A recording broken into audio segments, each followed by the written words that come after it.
Eu não tô aqui pra mentir. O melhor sistema de poder pra mim é do Hunter x Hunter. O Nen e todos os atributos que ele é utilizado, todo o jeito que é desenvolvido pelo próprio Togashi, pra mim é genial. Mas tem uma pessoa que diz que eu tô errado. Não diretamente, mas olha só. Esse daqui é o vídeo do canal Ikki. Será que é o Wiki de Fênix? O Wiki de Fênix não tinha H, né? Mas vai que é, né? E é o seguinte, o nome do vídeo é O Melhor Sistema de Poder dos Animes. E de cara a gente tá vendo o quê? Jojo Bizarre Adventures. Então é o seguinte, primeiramente eu me inscrevi, segundo, tô dando like, terceiro, é um vídeo que tá indo bem, então eu acredito que seja um vídeo bom, porém, nunca fiz um react desse vídeo aqui. Então, vamos ver o que vai acontecer aqui agora, vai. Vamos dar play no bagulho, família. Se Jojo é um sucesso hoje, muito disso vem por causa do sistema de poder, que é um dos Hum, mais icônicos e interessantes da mídia. Mas nem sempre foi assim. Houve um caminho para que os stands fossem criados e aperfeiçoados até chegar no que conhecemos hoje. realmente, né? Primeiro, a primeira fase do Jojo, se eu não me engano, com o Jonathan e teve um outro ainda que tem um reboot dublado pelo Netflix com Wendell Bezerra, com Guilherme Briggs, tá ligado? Os dubladores incríveis e deu uma vida muito grande. E lá mostra, tipo, o primeiro confronto entre as habilidades do que não era stand ainda, tá ligado? E depois disso, depois do Gil Brando ser derrotado, ser selado, veio uma segunda que é do Joestar, Joestar, não lembro agora. Joseph. E daí não teve stand também, mas tinha aquele poder que era como se fosse a força positiva versus a negativa, tá ligado? Nos combates. Mas daí na terceira temporada, com o Jotaro, o Jotaro veio os stands. E, mano, é muito interessante o jeito que eles fazem. Realmente, eu acho que transformar a obra em outro patamar. Mas é só isso. Eu não lembro exatamente do sistema funcionando. Então vamos lá, vamos relembrar. Por isso, nesse vídeo eu quero falar sobre como esse sistema de poder é revolucionário e icônico, e como o Hum, Araki conseguiu fazer com que ele continuasse em ativo até hoje, mesmo com mais de 100 volumes lançados, e ainda assim, caraca, a velho. gente tá até hoje lendo a parte 9 e se surpreendendo com poderes mega diferentes e bizarros, mesmo depois de 30 anos disso. E eu posso falar, isso é um fato. Poderes bizarros. Meu, Jojo Bizarre Adventure. Já tá no nome. Poderes bizarros e completamente imprevisíveis. Isso é um fato. Isso é um fato. Só que isso eu não atribuo ao sistema. Eu atribuo à criatividade, tá ligado? Mas vamos lá. Eu sou o Rick, e bora falar sobre os Ah, é stands. Rick. Rick, não Rick. Desculpa, mano.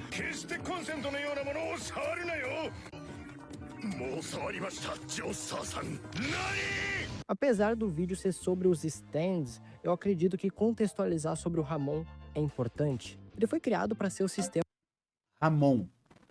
Era esse o nome da energia positiva versus a negativa. Ramon, que foi utilizado nas dois primeiros arcos importantes da família Joestar. Tá ligado? É Ramon. Ramon. de poder principal em Jojo, e a utilidade dele vem por causa das necessidades da parte 1. Afinal, já que ele emite um poder semelhante à energia do Sol, acaba se tornando o melhor counter possível para um vampiro. Uhum. Acontece que o problema é justamente isso. O Araki com Ramon fica limitado a criar situações onde o inimigo é um morto-vivo. Tanto que a parte 2, que é a que melhor explora o Ramon, continua com essa mesma limitação. Você Sim. pode até dizer que o poder tem outras utilidades, mas o ponto do Ramon é ser justamente o counter dos vampiros. Então, continuar com esse poder e abandonar o lance dos vampiros e mortos-vivos faria ele ser meio deslocado. Só que, vamos concordar, né? Duas partes com todos os vilões sendo mortos-vivos já tá bom o suficiente, né? E o Ok, próprio Araki percebeu isso. Um concordo. dos problemas do Ramon é que ele não é um poder muito marcante. Obviamente ele tem sua importância e relevância histórica. Eu acredito que a respiração de Demon Slayer bebe muito do conceito do Ramon, por exemplo. Só que é um poder que é mais um entre os outros, sabe? Realmente, o Ramon ele é como se fosse uma concentração de energia. Só que é simples, até visualmente é simples. No próprio Demon Slayer que bebeu da fonte, ele bebeu da fonte por quê? O Muzan e todos os demônios lá, de Kimetsu no Yaiba, ele é basicamente mortos-vivos que, tipo assim, são fracos contra a luz do sol. Então eles usam a Nichirinto, que são as espadas, tá ligado? Da pedra que absorve luz solar e tudo mais, juntamente com a respiração, ou seja, uma união. Como se o Ramon fosse simplesmente somente as lâminas Nichirinto. Mais ou menos isso. Só que daí a respiração desenvolve a arte da esgrima do espadachim para outro nível. É tipo isso, basicamente isso. Então tem uma complementação e tem alguns elementos visuais muito bonitos, como chama, água, inseto e por aí vai, tá ligado? Deixando tudo muito mais estético. Agora o Ramon realmente, mano, é bem simples mesmo. Ainda mais pra Jojo. Não tem nada que de fato o Ramon tenha que outro poder não tenha feito melhor ou de forma mais criativa. Tipo, Concordo. é legal algumas combinações como os clackers do Joseph e o cachecol da Lissa, só que se você viu o Jojo, sabe que não é um terço da criatividade que o Araki atinge a partir do momento que ele começa a usar os stands. Conforme a história ia progredindo, ficava mais óbvio que criar uma terceira parte, ainda se limitando a vampiros e Ramon, era um erro. Aí que o Araki começou a desenvolver o conceito dos stands, através de uma necessidade nova de ilustrar os poderes dos personagens. E aí ele começou a juntar várias inspirações, e uma das mais influentes foi o Shintoísmo, onde um dos princípios é que a essência espiritual de nossos ancestrais nos protege, e a gente pode ver isso através dos vários despertares de stand que tem na série. O hum, Jotaro só desperta o Star Platinum por causa da ligação sanguínea dele com o Jonathan. sim. A mesma coisa com o Joseph. Isso ocorre como forma de combater o mal representado pelo Dio, que persegue a família Joestar. Agora, a representação visual É como se fosse um legado, uma missão, onde o destino ou as divindades estão dando essa possibilidade para ele, tá ligado? Utilizar um poder que vai vencer o mal na Terra. Isso acontece exatamente diretamente no próprio Demon Slayer. Exatamente. Porque o Tanjiro, ele consegue a respiração que era do Hiroichi, que não era nem parente dele, simplesmente por ele ser digno. Simples assim. A família dele realmente aprendeu a respiração do sol, mas não tinha nenhuma correlação. Hiroichi era o único. E depois o Tanjiro foi o único. Pelo próprio Deus Amaterasu. Isso daí eu falei num vídeo lá no meu canal principal. Vou deixar o link na descrição do meu canal principal. E, gente, saiu um vídeo do Geto. Se você curte, mano, se você curte Jujutsu Kaisen, vale a pena. Lá eu falo como transformar qualquer um em vilão. E esse vídeo, esse eu vou deixar na descrição. Tamo junto? Seguimos. que é desses fantasmas humanoides, veio por causa do ceticismo do Araki com poderes psíquicos. Hum. Então, é como se os stands fossem uma espécie de explicação pro ceticismo do próprio Araki. Tipo, tá vendo essa colher entortando aí? É um stand, pô. Enfim, eu não vou perder muito tempo detalhando a criação dos stands na ótica do Araki, porque o foco do vídeo é mais em cima da execução. Mas eu achei importante contextualizar a origem deles de qualquer forma. E a sua análise, mano, Rick, pô, tá muito legal. Tá muito legal mesmo, tô gostando. Os stands são Mas ainda acho que o melhor sistema ainda é Hunter x Hunter. Não me convenceu. Mas quem sou eu também? Se dane, vamos que vamos. apresentados em Stardust Crusaders como uma manifestação espiritual da alma dos nossos personagens. Isso nos leva a questionamentos, como, por exemplo, por que caralhos essa mulher tem a sua representação espiritual como uma tomada? Sabe, o Araki não explicou isso. E não precisa, por favor, porque a explicação deve ser uma merda. Mas tudo bem. O grande lance dos stands é que esse lance de representação espiritual é uma grande desculpa pro Araki poder fazer o que ele quiser. Obviamente tem verdade. vários stands que têm ligação temática com seu usuário, principalmente nas partes mais recentes, mas o ponto dos stands é que eles são um meio do Araki poder criar qualquer poder possível sem se prender a alguma regra. O Ramon tinha uma regra geral para funcionar. E isso justamente limitava o Araki. Agora, com os stands ele poderia criar qualquer poder e facilmente criar uma situação em que ele pudesse ser usado com êxito. Os stands têm regras próprias, eles funcionam sobre características estabelecidas, mas não são regras gerais, são regras e limitações exclusivas de cada stand, o que cria um potencial de vastas e absurdas possibilidades do Araki fazer o que ele quiser. Isso daí lembra muito a expansão de domínio do Jujutsu Kaisen, ou até mesmo as habilidades dos Nens, as habilidades especiais no Hunter x Hunter. Que, tipo assim, vai da criatividade, vai da necessidade do autor e do personagem. E, cara, mano, o céu é o limite. Mas realmente, os stands, ele tudo passa para outro nível. Mano, eu vi um episódio que a habilidade de um vilão, se eu não me engano, era do vilão, era transformar aquele galpão no espaço, no vácuo. Ele controlava o vácuo. Mano, que lindo que foi, mano. Foi lindo. Lindo, lindo, lindo. Não sou um conhecedor de JoJo? Não, não sou. Mas assisti algumas coisas. E, tipo assim, aquele episódio me marcou demais, mano. No lugar que ele quiser, do jeito que ele quiser. E é justamente por isso que os stands acabam se tornando tão legais. A representação através desses fantasmas já altera muito na dinâmica das batalhas, mesmo nos poderes mais simples. Estamos falando de 1989. Esse lance do personagem invocar um ser que ataque por ele, como em Pokémon, Beyblade e Gash Bell, não existia. E mesmo dentre algumas obras que tentam fazer algo assim, que surgiram posteriormente, apenas Shaman King, de fato, tem um sistema que lembra Jojo, porque os Uhum, personagens realmente usam espíritos para lutar. A sim, diferença é que os espíritos são personas diferentes e são unidos a algum objeto para ficar mais forte. verdade. Inclusive, leiam Shaman King, o mangá é bom, tá? Apesar do arco final ser uma bagunça, mas ignora isso, vamos voltar pro Jojo. Porra, vamos ser sinceros, eu e tu. Não tem nada mais legal que ver esse bando de mano estiloso invocando espíritos coloridos com poderes bizarros enquanto viajam por 50 dias até o castelo de um vampiro bissexual que roubou o corpo do Bissexual. tataravô do protagonista. Sério, me diga algo mais foda que isso, mano. Não tem. Não sei mais foda, mas mais louco eu não tenho, não, na moral. Stardust Crusaders, que foi a parte que apresentou esse conceito, é meio criticada, porque tem os stands menos criativos da série, e eu concordo. Os stands foram ficando mais diferentes ao longo das partes seguintes. A parte 3 ainda é um teste, e por isso vários dos poderes são tipo espada, fogo, areia, spam de esmeralda, que são ideias de fato simples e algumas meio preguiçosas. Tipo, mano, Agora que o bagulho é violento, né, mano? O bagulho é violento. o Katioin, literalmente, ele passa 90% da parte apenas spamando esmeralda pra lá e pra cá. E é isso aí. É Mas cansativo. uma coisa interessante dos stands da parte 3 é que todos têm certa ligação com as suas respectivas cartas de tarô.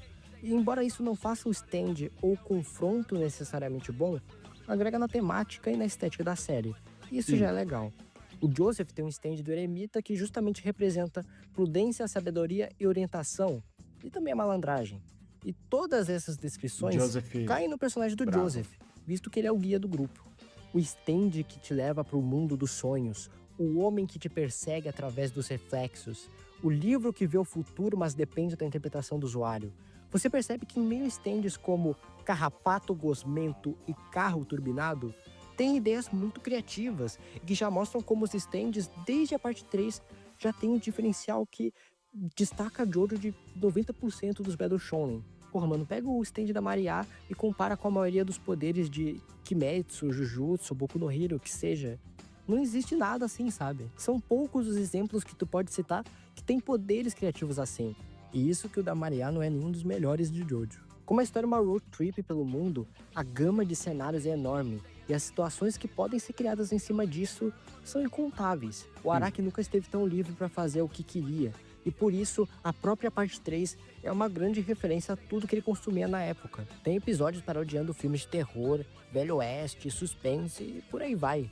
Tem arco do boneco Chuck que prende o Polnareff no quarto, do impostor que copiou a mania mais estranha do Kakyoin e de uma cidade inteira que é feita a partir dos cadáveres de um cemitério. Eu vi E esse, isso é é uma bom. das coisas que me cativou muito enquanto eu tava vendo pela primeira vez, porque por mais que seja um anime episódico, cada episódio consegue contar uma situação muito distinta e entregar poderes e conflitos que forçam os personagens a sempre terem resoluções diferentes. Quer Uhum. dizer, algumas o Araki simplesmente taca o foda-se e fala: vai lá, Jotaro. Mete porrada no inimigo e tem batalha de cachorro e pássaro no escuro. Isso que me pega um pouco. Às vezes o Jotaro, ele, tipo. Muito forçado. É muito força do protagonista, tá ligado? Mas ele é um belo de um brucutu, tá ligado? Brabo, que, mano, tanca qualquer coisa, não tem medo de nada. Isso também bebeu muito da década de 80, né, mano? Muito, muito, muito. Schwarzenegger, Van Damme, Stallone, todo mundo. esgoto, perseguição de carro, porradaria sincera na barbearia, ataque no submarino, luta dentro da cabeça do Joseph. E, mano, o limite é os céus, tá ligado? Eu vou ser Verdade. sincero, nem todas são incríveis ou bem pensadas, mas o leque de possibilidades apresentados aqui é muito elogiável, pô. As situações são sempre diferentes. Algumas realmente não são bem executadas, mas, porra, apenas pela tentativa de ser algo diferente, algo icônico, algo que tenta ser criativo, eu já acho muito foda. Um dos meus arcos favoritos é o do Endo, onde o cara é cego, mas consegue sentir as vibrações e desferir ataques que são basicamente hit kill. Então a gente tem que ver a dinâmica do Jotaro usando o Ig para sobrevoar o lugar, tentando evitar entregar a localização dele, porque ele sabe que se ele chegar perto do cara, também consegue dar hit kill. Então a situação é muito foda, a batalha tem uma dinâmica muito diferente e a resolução é boa, pelo menos aos moldes de Jojo, porque o Jotaro simplesmente arremessa a porra do cachorro, usa ele de distração pro cara se defender e por isso consegue ficar numa posição onde conseguisse vencer o inimigo. Não é a coisa mais genial do mundo, mas porra, mano, não tem nada mais Jojo que isso. Inclusive uma coisa Não precisa ser genial. Eu acho que tem que ser talvez criativo mesmo. Realmente essa é a proposta dos stands. Só que assim, o que a gente está conversando aqui é de sistema de poder. Esse sistema de poder, ele é completamente amplo e alucinante, dando possibilidade para o autor, tá ligado? Fazer o que ele quiser. Simples assim. Ele pode fazer o que ele quiser, do jeito que ele quiser, porque ele tem carta branca criativa para inventar o que ele quiser através dos stands. Mas isso, para mim, é um sistema que tipo quebra com as próprias regras, porque ele não tem regra, entendeu? Então, eu acho realmente Hunter x Hunter, mediante o equilíbrio e as regras que o autor tem que pensar e trabalhar para continuar, tá ligado? Alimentando aquele mundo e com aquele equilíbrio, com aquela possibilidade de criatividade, já que a pessoa vai ter que utilizar do intelecto para criar um contrato, ou então da determinação para estipular o poder da sua habilidade, fazendo com que tudo isso seja tão harmônico, tão bem estruturado, que eu ainda acho que o NEM e todas as características dele e todas as habilidades dele ainda é o melhor sistema. Mas o Jojo, ele tem um ponto, assim, absurdo, que ele pega tudo de criativo e bota, mano, a enésima potência. O bagulho é sinistro, eu concordo. Mas mesmo assim, eu ainda acho que o Hunter x Hunter tem o melhor sistema. que eu acho muito foda dessa luta é que por mais que o Mas ainda tá na metade do vídeo, ele ainda pode me convencer. Eu vou avisar. Endo não tenha ferido o Jotaro, ele é o único inimigo que derruba o chapéu da cabeça dele. O cara literalmente ficou debaixo da água em duas situações e continuou com o chapéu preso na cabeça. Então, É que o chapéu é metade do cabelo. Mano, só no visual do Jotaro você já entende o que é Jujutsu, mano. Ô, Jujutsu. O que que é Jojo? apenas do mano ter derrubado o chapéu dele, tu sente que ele é foda, tá ligado? Eu gosto como o Araki executou isso. E uma coisa que eu ainda não falei muito sobre é simplesmente uma das coisas mais fodas envolvendo os stands, que são esses fantasmas espirituais bombados. Ok, os que não são fantasmas espirituais bombados ou não bombados têm a tendência de não serem tão interessantes na parte 3 pelo menos. Tipo o carro, que é só um carro, ou um mosquito, que é só um mosquito, mas porra, tu pega um Star Platinum, um Silver Chariot, um Defter Team, são designs tão únicos e marcantes que fazem você querer vê-los em ação. Como eu disse antes, esse lance dos personagens invocarem outro ser para batalhar por eles é muito criativo, e a execução desses poderes se diferencia muito dos demais, porque eles são manifestações da persona de cada um. O Star Platinum, por exemplo, em Trejeitos, revela muitos traços de personalidade escondidos do Jotaro. Os stands também se adequam a cada parte. Por exemplo, na parte 5, os inimigos são mafiosos, e muitos dos stands são baseados em poderes úteis para um hitman mesmo. Mas principalmente nos protagonistas, tem um uso bem legal. O Aerosmith do Narancia serve principalmente de radar que pode auxiliar os personagens para saber o número de pessoas ao seu redor, além do Moody Blues do Abakio, que pode reproduzir eventos passados com precisão, sendo o stand perfeito para investigação e análise de alguns ocorridos da série. Para mim, a parte que até hoje tem o uso de stands mais interessante é Diamonds Unbreakable, porque nessa parte, de fato, todos os stands são tematizados para fazerem sentido naquele contexto de cidade pequena. Então, Os stands têm poderes muito mais específicos e úteis para as necessidades diárias dos personagens. Um golpista tem um poder baseado em conseguir usar da culpa para arrancar dinheiro de você. Um chefe usa o stand para fazer uma comida que melhora a saúde dos seus clientes. E um moleque do fundamental tem o poder de criar coisas que pegam moedas perdidas na cidade para ele poder gastar em besteira. A gente tem até stand de assombração para combinar com o ar bizarro de lendas urbanas que cai sobre a cidade. Para mim, aqui o Araki mostrou com perfeição como ele consegue criar poderes que combinem e continuem cativantes em qualquer contexto. Só na parte 4 a gente já tem uma gama de poderes que mangás shonens de 300, 400 capítulos não chegam nem perto de ter. São ideias e ideias que nascem de um contexto que sequer combina com o lance de ser um Battle Shonen. Sério, Sim. olha a mistura. Um anime de ação, de batalha, misturado com Slice of Life que se passa em uma cidade do interior. Pois é, o Araki conseguiu fazer uma parte inteira de um Battle Shonen situada assim. Os shonens de principalmente hoje em dia não tem um terço da variedade que tem em Diamonds Unbreakable. Pega o Boku no Hero Eu Academia, concordo. que também tinha a possibilidade de fazer qualquer coisa com os poderes, mas os poderes dos personagens principais são tipo fogo e gelo, explosão, velocidade, super força, cópia, pássaro. No Kimetsu no Yaiba, os caras respiram e fazem efeito de raio, fogo, água e fumaça. E até mesmo o Jujutsu, que é muito elogiado por isso, tu pega vários dos poderes e eles são muito simples e básicos. O Itadori fica spamando o punho divergente Kokusen, o Megumi invoca bicho e o Choso dispara sangue. Por aí vai. Obviamente tem alguns mais criativos que outros e alguns que são ideias simples e que são bem aprofundadas, como o próprio Megumi, que tem o lance do Mahoraga. Eu não tô falando que todos os poderes desses aí são ruins, mas tu pega só a parte 4, isoladamente pega só ela, e tu já tem uma gama de poderes e ideias que tu só vai ver igual em Jojo, que são, sei lá, verdade. uns 30 stands e 27 em poderes muito criativos, tá ligado? É mais ou menos isso. Eu gosto muito de usar o Koichi de exemplo, porque ele é um pacote de 3 poderes muito fodas em um personagem só.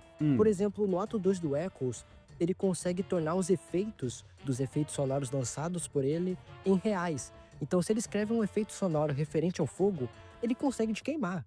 Olha que ideia criativa, que negócio diferente. É Os efeitos verdade. em si são poderes simples, como arremessar Ele quase quebra a quarta parede, mano, de um garrafa, tá ligado? alguém ou mudar a superfície de um lugar. Mas os meios que fazem o Koichi executar essas ações são muito criativos. É um poder baseado nas onomatopeias presentes em todo mangá e anime. Isso é Então, legal. tudo isso aí que tu tá vendo, que faz parte da estética da obra, ganha outro sentido com esse poder. O Araki consegue fazer tanto poderes complexos como a árvore da Sugar Mountain, que tem toda uma lógica envolvendo sacrifício e merecimento, que vai de encontro com a temática da parte 7, quanto do nada meteu um poder que é de criar zippers em qualquer superfície e com essa ideia criar um poder nunca antes visto. O Butcherati simplesmente usa e abusa desse poder para fazer 1 milhão de coisas. E tudo Isso é um fato. O bagulho é louco, mano. A criatividade dele realmente é absurda. isso é sobre o princípio de que ele pode abrir um zíper em qualquer coisa. Olha que ideia simples, mas totalmente única, tá ligado? Em qual Battle Shonen tu vai ver o maior parceiro do protagonista com um poder desses? Como eu disse já 15 vezes, só em Jojo. E não tem Só como em falar Jojo. de stand sem falar dos vilões finais, onde quase todos têm poderes que envolvem o espaço-tempo. E mesmo assim, em todas as partes, o Araki consegue surpreender e criar um poder que, com temas parecidos, cria dinâmicas totalmente diferentes. O Diávolo e o Dio fazem coisas parecidas mesmo. O Dio para o tempo, enquanto o Diávolo consegue ter consciência do tempo apagado e agir enquanto isso. Em estética e conceitos, eles são bem diferentes, obviamente. O King Crimson tem uma explicação bem mais complexa, mas a execução não difere tanto. O que difere os dois é a maneira que os dois poderes são lidados, justamente por causa dessa pequena diferença entre apagar e parar o tempo. Isso já muda totalmente a dinâmica das batalhas. Contra o Dio, inicialmente, a lógica é mais tentando descobrir como o poder funciona, porque eles não conseguem perceber que o tempo de fato parou, porque nada ocorre. Enquanto com o Diávolo o tempo continua ocorrendo, ele só é apagado, no Dio de fato nada acontece. Então, a dinâmica da batalha acaba sendo inicialmente mais sobre tentar descobrir como que funciona esse poder. Isso aí é descoberto quando o Kakyoin se sacrifica para isso. A partir daí, fica mais no Jotaro realmente tentando prever as ações do Dio enquanto se acostuma com o time stop. Com o Diávolo, os personagens conseguem rapidamente pegar a ideia do poder, porque as coisas de fato aconteceram, só foram apagadas, mas os rastros estão lá.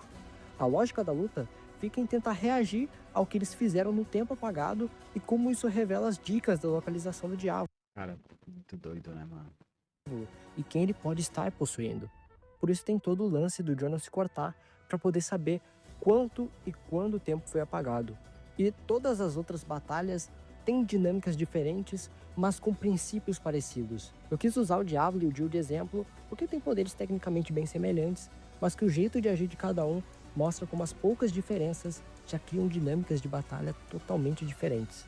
Para mim é tudo isso que faz os stands tão cativantes. O Araki consegue criar muitos poderes que você não vai ver em lugar nenhum. E como cada parte é ambientada em localidades muito distintas, ele consegue testar isso em vários contextos, em várias épocas. Fora a textura, fora as cores, fora o estilo, o design. Realmente é muito bom, Jojo. Muito doido, mas é muito bom. O que faz com que tudo Quantas vezes eu falei que o bagulho é louco, criativo aqui? Eu não tenho ideia. que você esteja vendo sempre seja algo novo.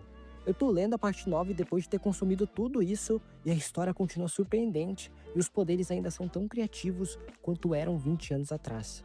Enfim, o que você acha dos stands? É o melhor sistema de poder que tem ou nem? Deixa o like, se inscreve e hypa o vídeo pra me ajudar. Você reparou que ele já meteu essa, né? Ou stand ou nem. Cara, eu não sei se é um envolvimento sentimental, mas eu, como eu falei, eu acredito que as regras e as limitações fazem com que o NEM seja um outro nível de poder, tá ligado? Porque ele realmente tem que ser equilibrado. Porque o Hunter, ele é um jogo de xadrez. Agora o Jojo, ele também é um jogo de xadrez, mas que não tem regras, entre aspas. A regra é ilimitada, de acordo com a criatividade, com o roteiro do personagem. Então, eu acho que essa limitação faz com que o universo fique muito mais limpo, digamos assim, mais lapidado, mais organizado. Então, eu ainda voto no Hunter, mas eu respeito demais a sua opinião, respeito demais esse vídeo. E Rick, irmão, tá de parabéns, de verdade. Lembrando, família, se vocês não curtiram o canal, dá essa moral pra ele aqui, ó. Rick, vou deixar, ó, ele tem 13 mil inscritos. A sua inscrição vai fazer diferença pra ele, tá? Então vai lá, mano, se inscreve, curte, compartilha, assiste o bagulho porque realmente tá muito bom esse vídeo. E é isso aí. Até o próximo vídeo.